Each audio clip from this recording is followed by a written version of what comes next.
চারটা জিনিস মানুষের সুখ নিশ্চিত করে, সুখ এনে দেয় পার্থিব জগতে, দুনিয়াবি হাইসিয়াতে আর কি। এক নম্বর হচ্ছে আল মারআতু সালিহা, নেককার স্ত্রী।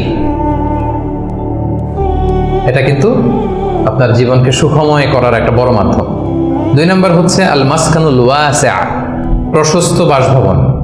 কি বলেন? খুব যদি চিপা চাপা হয় এটা তো ওখানে চলাফেরা করে মজা হবে না, স্বাভাবিক। কিন্তু যদি একটা চমৎকার বাসভবন হয়, অনেক স্পেশাস, এটা আসলেই সুখ স্বাচ্ছন্দ্যের একটা ব্যাপার, মানে দুনিয়াবি দিক থেকে।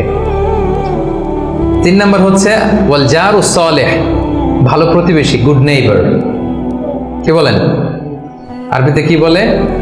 উতলুবুল যাও ক্বাবলাদ দার, বাড়ি কেনার আগে আগে প্রতিবেশী দেখে নাও, আরবি ভাষার একটা প্রবাদ।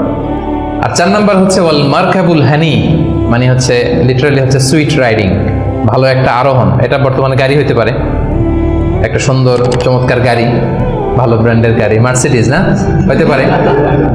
তারপর রাসূল সাল্লাল্লাহু আলাইহি ওয়াসাল্লাম টেস্টিফাই করছে, আপনার এটা নেগেটিভলি নেওয়ার সুযোগ নাই।